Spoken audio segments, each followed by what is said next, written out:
You know the feeling, right? We've all been there. It's, say, 5:15 p.m. You finally have a second to yourself to call town hall about that permit or maybe booking a park pavilion, and what do you get? Crickets, a dial tone, or, my favorite, a voicemail box that's probably full. The lights are off, the doors are locked, and your local government is officially closed for business. It is such a common, universal frustration. So if you're a town manager, a municipal leader, this is really the question we have to start with. Is your town hall truly open?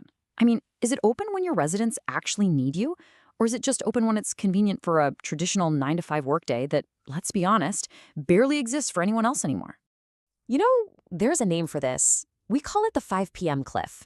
It's that moment, that hard stop, when the building locks its doors. And, well, for all intents and purposes, any meaningful engagement with your residents just falls off a cliff. It's a deadline that just doesn't make sense in any other part of our modern lives. And look, this isn't just about being inconvenient. This has a real cost. It creates something called constituent friction. Think about it. Every single time a resident hits that wall, that closed door, that voicemail, a tiny little piece of their trust in their own local government just chips away. It sends a message, whether you mean it to or not, that you're just not operating on their time. This right here, this gets to the absolute heart of the issue.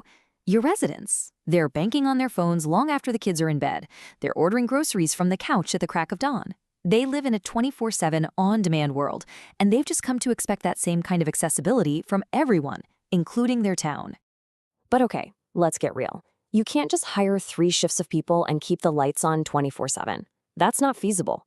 And that brings us to the second huge challenge that I know you're all feeling, the budget paradox. That constant crushing pressure to do more, to offer better services, but somehow with less money and fewer resources.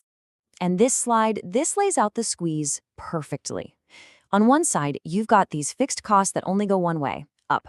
Pensions, insurance, debt service. You have almost no control over them. And on the other side, there is zero, and I mean zero appetite from the public for tax increases. And there's definitely no room in the budget for a new hire. You are caught right in the middle of an impossible situation. So what do if you can't raise taxes and you can't hire more people? What's left?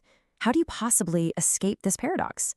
Well, it turns out there's really only one lever left for you to pull, and that lever is technology. We're talking about smart automation and AI. And this is where the solution comes in. We call it the digital deputy. Now, this isn't just another chatbot on your website. No way. Think of this as your new AI-powered staff member.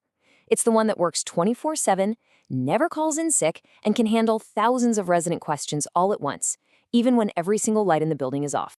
Now, this is so important, so I want to be really clear. The point of a digital deputy is not to replace your amazing, dedicated staff. It's to unshackle them. It's to take all that repetitive, frankly soul-crushing work off their plates, answering the same question 50 times a day, all the manual data entry, and free them up to do the complex, high-value work that actually moves your community forward. Okay, I know what you're thinking. Oh, great. A massive, expensive, painful IT project. Nope, that's not how this works. It's what we call an overlay strategy. It's simple. Step 1, you keep your core systems. You know, the software your team already knows and uses. Then, step 2, we just add a modern, mobile-friendly engagement layer right on top. It talks to your residents 24/7, and then, step 3, it passes clean, validated data right back into the systems you already own. It's an upgrade, not an overhaul. And the results? They're immediate, and you see them in every single department. Just imagine a parent booking a park pavilion and paying for it on their phone at 10 o'clock at night. Or a resident who just snaps a photo of a pothole, and that photo automatically becomes a work order in your system. Or how about handling 90% of those dreaded revaluation calls without a human being ever having to pick up the phone? That is real, tangible impact. So what does all this add up to? Well, it's a huge shift in what a town hall even is.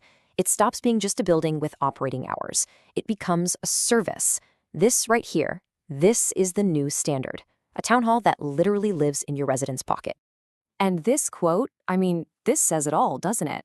This is the mission. It is about transforming local government from a place that people have to go to into a service that meets them wherever they are, whenever they need it. It's about delivering modern, efficient services that you can be truly proud of. So the first step is really just understanding where you are today. If you are ready to finally get past that 5 p.m. cliff and deliver the kind of service your residents not only want but expect, then the next logical step is a modernization audit. Let's find the opportunities and start building a town hall where the lights are truly always on.